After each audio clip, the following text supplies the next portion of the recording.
Hello les amis, bienvenue sur les Cailloux Dragons. Aujourd'hui on se retrouve pour une toute nouvelle vidéo, ce sera tout ce que j'ai pu lire pour ce mois de janvier et je vous avoue qu'il y a vraiment énormément de lectures que je vais pouvoir vous présenter. Beaucoup en manga aussi, pas mal.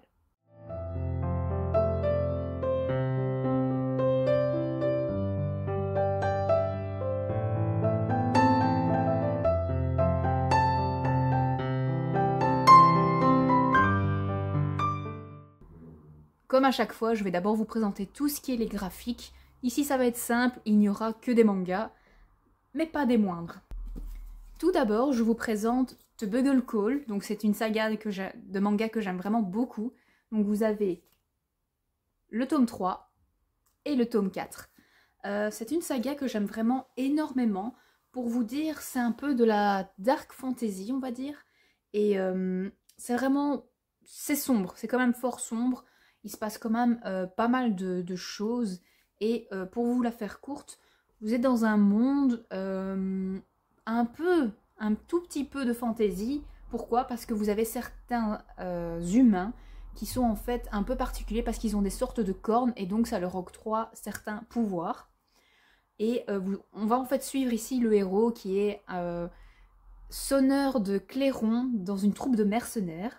À un certain moment, quelqu'un de haut placé va découvrir sa particularité, son pouvoir, et donc il va vraiment changer d'armée, on va dire. Il va monter un peu les échelons et il y aura beaucoup de manœuvres politiques, militaires, etc. Enfin, c'est pas mal. Mais voilà, pour une fois, c'est pas on va dire un manga hyper joyeux et tout ça. Il y a parfois des petits traits d'humour, mais voilà, j'ai envie de dire c'est peut-être une histoire quand même un peu plus adulte que ce que je lis d'habitude, mais en tout cas j'aime vraiment beaucoup. L'autre saga de manga que j'ai commencé ici, donc c'est bien sûr Switch Girl. Pour tout ce mois de janvier, j'ai lu du tome 1 au tome 19. Donc, je sais même pas si je vais réussir à tout vous montrer, mais voilà, c'est censé... Ah, j'y arrive même pas en fait. Non, j'y arrive pas. C'est vraiment tout ceci. Donc vous avez vraiment 19 tomes. Donc je vais peut-être le prendre en deux fois, ce sera peut-être déjà un peu plus simple. Vous avez, hop là, donc ici les 8 premiers volumes. Comme vous voyez, ce sont des couleurs très girly, très flashy. Et la deuxième partie, qui est encore plus lourde, j'ai l'impression. Hop, et voici. Donc comme vous avez pu le voir, c'était impossible pour moi de tout prendre en une fois, il y en a vraiment beaucoup de trop. Mais quelques-uns sont tombés, mais rien de grave. Dans cette histoire, en fait, c'est... vous suivez en fait dans cette histoire cette jeune fille qui, en fait, est une jeune fille lambda, sauf que à l'école, en fait, elle est vraiment très populaire, elle est très jolie, elle prend soin d'elle. Donc c'est vraiment une fille, on va dire, quand même populaire, mais en fait, elle a un secret. C'est qu'une fois rentrée à la maison, elle est comme ceci, je sais pas si vous le voyez bien, mais voilà, elle est en mode pyjama, cracra, elle mange des aliments vraiment qui puent la mort, elle frotte, elle pète, enfin voilà. Elle est très naturelle, si pas un peu comme une mamie, enfin c'est trop chouette en fait. Moi c'est vraiment une histoire que j'aime beaucoup. C'est un shoujo, donc il y a quand même une histoire d'amour, parce qu'à un certain moment vous allez avoir un nouvel élève qui va venir dans sa classe, et en fait il va découvrir son secret. Donc, ouais, si vous entendez du bruit, c'est de nouveau Petit Happy qui est dans sa litière. Donc ici, ce sera un shoujo avec une histoire d'amour. Il y a énormément de petites références japonaises, donc parfois je n'ai pas toutes les références, mais vous avez aussi beaucoup d'humour, et ça c'est vraiment quelque chose de trop chouette. Je vous avoue que je ne sais pas si vous pouvez facilement retrouver ces mangas. En tout cas, en occasion, non. Peut-être les premiers volumes, et encore, j'ai eu beaucoup de mal à pouvoir trouver ces volumes-ci. Je vous avoue qu'après, il me restait peut-être moins d'une dizaine de tomes, sachant qu'en tout, c'est une saga de 25 mangas. Je vous avoue que les derniers tomes, je les ai achetés en neuf, parce que je n'avais plus le courage et même plus la chance de pouvoir en trouver des nouveaux en occasion. Donc c'est un peu dépareillé, mais voilà, c'est pas très grave. Au niveau des graphiques, c'est déjà fini. Par contre, j'ai enfin lu un e-book, un seul, oui, effectivement, c'est peut-être pas beaucoup, mais c'était un e-book qui m'intéressait beaucoup quand même, c'est Powerless. Je vous avoue que je suis contente de l'avoir pris en e-book et non pas en livre papier. Non pas que c'était une mauvaise lecture, mais voilà, ça ne cassait pas trois pattes à un canard, on va dire. Hein. C'était bien, c'était bien. Pour vous la faire courte, c'est une histoire, de nouveau une romantasy, où vous avez une héroïne qui est dans un monde de fantasy où les gens ont des pouvoirs. Malheureusement, elle n'en a pas. Dans ce monde, en fait, ceux qui sont sans pouvoir sont tués. Et donc elle est obligée de vraiment cacher le fait qu'elle n'a pas de pouvoir, donc elle fait semblant en fait d'être une sorte de divineresse, donc elle prédit un peu l'avenir ou certains événements. Et tant bien que mal, elle survit comme ça. Et à un certain moment, elle va rencontrer le bourreau de ce royaume, qui est en fait un des jeunes princes du royaume. Et voilà, ça va faire un petit peu des étincelles. Et à un certain moment, je pense que c'était toutes les années, vous avez une sorte de grand jeu, des épreuves un peu à la Hunger Game. En fait, c'est complètement à la Hunger Game, parce qu'en fait, c'est suivi par le peuple et tout ça. Et ben voilà, elle va être un peu forcée d'y participer. Normalement, c'est censé être un grand honneur pour tout le monde, mais voilà, elle, vu qu'elle n'a pas de pouvoir magique, ben, ça va être un peu compliqué pour elle. Donc voilà, il y aura des épreuves dans cette histoire, une romance, bien sûr. Mais voilà, au niveau de la romance, ça ne m'a pas plus emballé que ça. Disons que pour moi, ils étaient un peu trop adolescents. Je vais dire ça comme ça. Pourquoi? Parce que voilà, ils arrêtaient pas de se chamailler. Un peu ça va, mais tout le temps, voilà, moi ça m'a un peu saoulée. Et comme je vous ai dit, ça ressemblait quand même pas mal parfois à Hunger Games. D'autant plus qu'à un certain moment, vous avez, je pense que c'était pas une spectatrice, mais une présentatrice. Et comme par hasard, elle avait les cheveux bleus. Voilà. Si vous connaissez le monde de Hunger Games et surtout les films par exemple, ben voilà, à un certain moment, le présentateur, il a aussi des cheveux bleus. Donc je me suis dit, ouais, c'est un peu gros quand même là. Mais par contre, quelque chose qui m'a beaucoup dérangé dans ma lecture, c'est que l'autrice aime beaucoup les répétitions. Mais énormément ça. Elle aime énormément les répétitions. Il y avait beaucoup de termes qui revenaient très souvent, même parfois certaines phrases, certains termes. Et ben notamment, il y a un terme...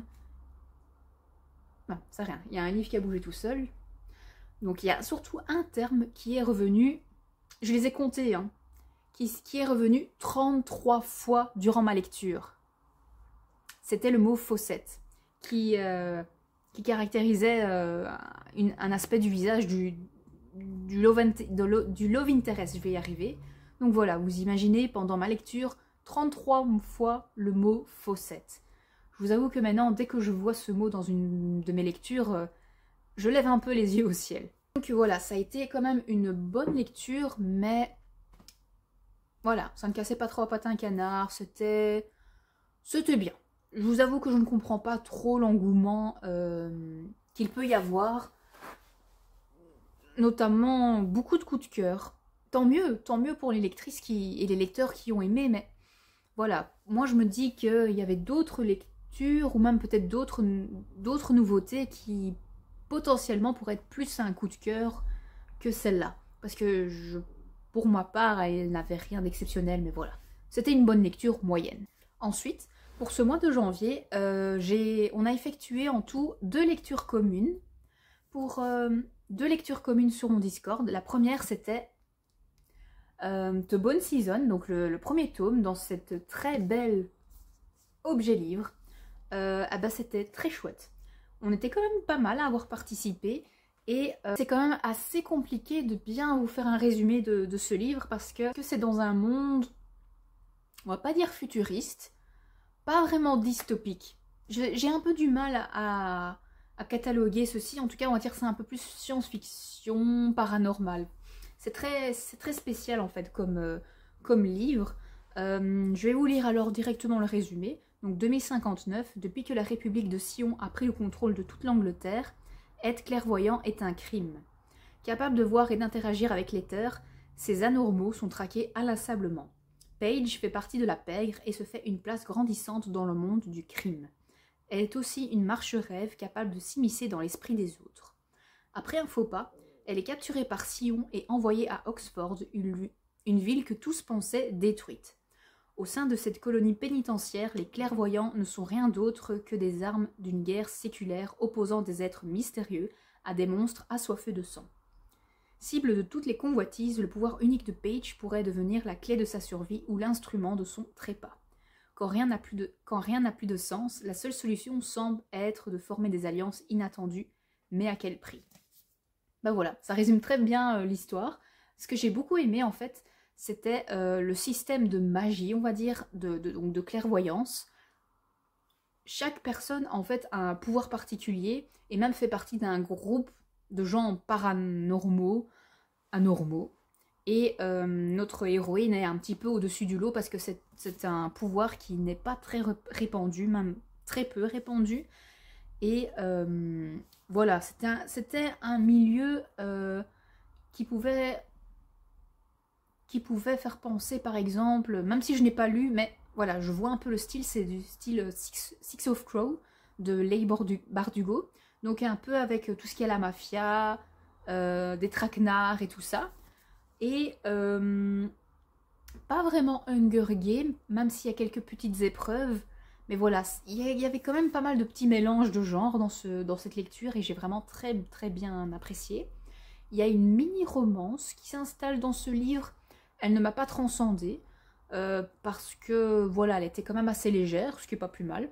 Mais voilà, si elle y était ou il n'y était pas, voilà, pour moi ça n'apportait rien de bien particulier. Je vous avoue que je suis très curieuse de pouvoir lire la suite, mais pas directement, parce que c'était une lecture très très dense, vraiment très dense. Et comme je vous l'ai dit, j'aime beaucoup ce système de magie, j'ai trouvé ça super intéressant. Je vais acheter le deuxième tome, mais voilà, je ne vais pas lire pour le moment. Je ne vais pas attendre trop longtemps non plus pour pouvoir garder toutes les informations ici en tête, mais voilà. En tout cas, je pense bien que ce deuxième tome va très certainement aussi être une lecture commune, mais à voir dans les mois qui viennent. L'autre lecture commune de ce mois de janvier, c'était Divine Darkness, donc le tome 1, une offrande de chair et de sang de Anatrice. J'ai adoré ma lecture, et on était quand même pas mal à avoir bien aimé.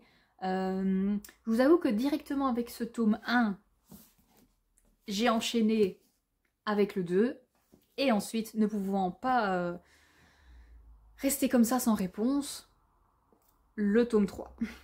Donc voilà, j'ai vraiment lu directement pour ce mois de janvier la trilogie, ce qui fait quand même pas mal de pages. C'est une romantécie qui était très très sympa. C'était pour vous dire même une très bonne romantécie parce que, effectivement, oui, il y a beaucoup de smut, pas dans ce premier tome, un peu plus dans le deuxième et dans le troisième, mais voilà. Disons que ça ne m'a pas trop dérangée. Bien sûr, pour moi, elles étaient quand même trop présentes, mais bon. Je me dis que ça fait partie un peu de ces romantésies style à la Akotar, on va dire au niveau du 4e tome avec Nesta, où voilà, ce sont des personnages qui aiment la sexualité et ben voilà, ils font la chose comme ils ont envie, vu qu'ils aiment ça, etc.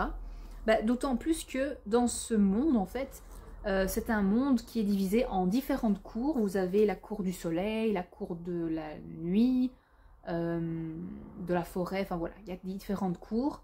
Et notre héroïne, qui est une princesse humaine, qui est une princesse humaine qui a été en fait, tout son peuple a été relégué au fin fond de la terre, on va dire, au sous-sol si vous voulez.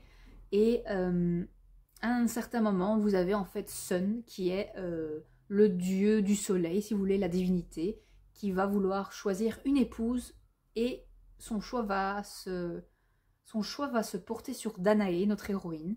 Bien sûr, il va se passer pas mal d'autres choses. nous allons découvrir d'autres personnages, d'autres divinités qui seront très importantes, dont notamment l'antagoniste de Sun qui est Night, qui est très important pour ce roman, on va dire, pour toute cette saga. Et voilà, chaque peuplade a vraiment des particularités, de la magie différente, ainsi que des mœurs. Sun, donc la cour de la lumière, du soleil, ça a l'air tout beau, tout rose, pas tant que ça au final. La cour de la nuit, on peut croire que ça a l'air d'être des gens débridés, qui font des choses un peu partout avec tout le monde. C'est autre chose au final, c'est plus que ça. Voilà, je vais pas trop entrer dans les détails parce que j'ai pas envie de vous spoiler, mais en tout cas ça c'est une romantasy qui vaut vraiment la peine d'être découverte. C'était vraiment trop bien, ça se lit franchement très facilement. C'est même vraiment un page turner, comme on dit. Vous n'avez qu'une envie, c'est de continuer à le lire, à enchaîner les pages. Ce que je peux quand même vous conseiller, c'est lisez ce premier tome si vous aimez bien, enchaînez avec le deuxième. Mais justement, si vous aimez bien cette saga, il faut vraiment que vous ayez ce tome 3 à la suite directement. Parce que à la fin de ce tome 2, il y a vraiment un cliffhanger qui nous met en PLS. Voilà, je ne peux pas en dire plus, mais sachez qu'en tout cas, ça a été une excellente lecture, vraiment trop chouette.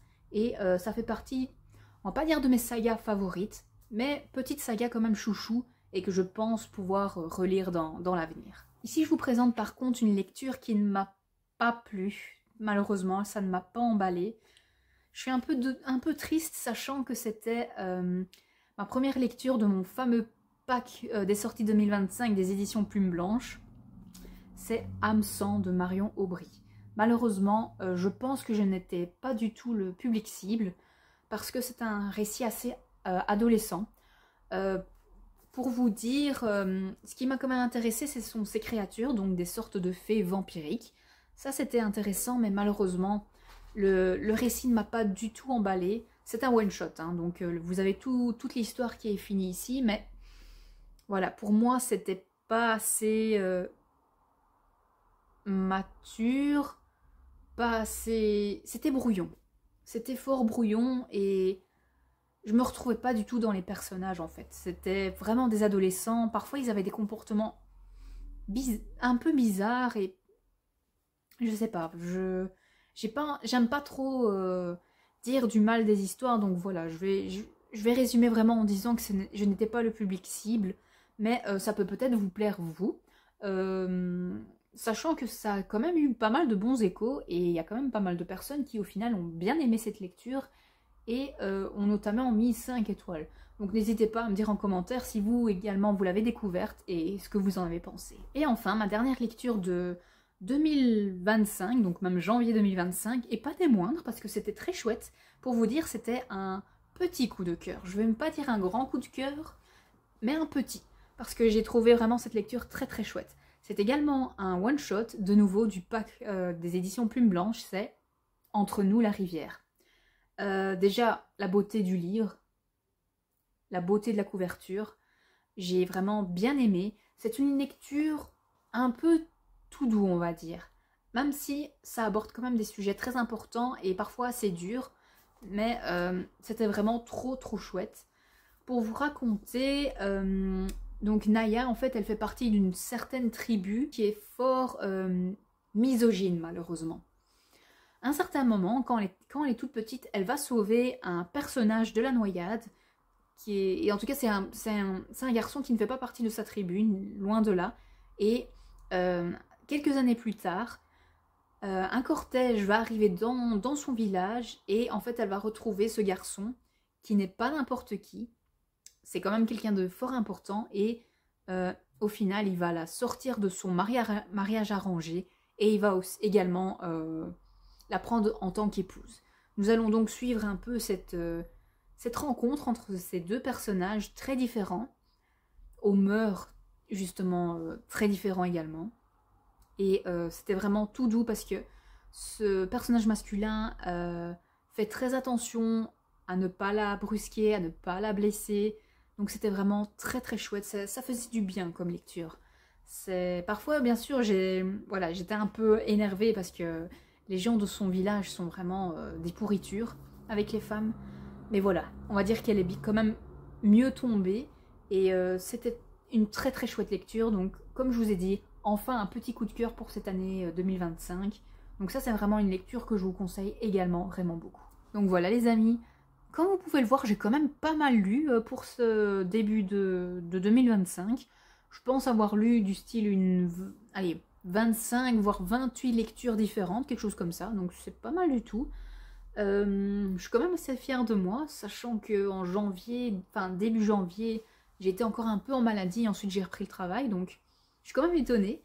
Et voilà, j'ai quand même effectué pas mal de bonnes lectures, donc je suis très contente. En tout cas, ce sera tout pour cette vidéo. N'hésitez pas à nous rejoindre sur le Discord, on fait plus ou moins une fois par mois une lecture commune. Celle du mois de février, c'est La Forgeuse d'Os, donc n'hésitez pas à nous rejoindre. Sur ce, les amis, j'espère que vous avez passé un bon mois de janvier. On se prépare pour le mois de février. Il sera peut-être un peu plus court, mais j'espère en tout cas pouvoir également effectuer de super bonnes lectures. Allez, sur ce, les amis, je vous laisse et on se retrouve pour la prochaine vidéo.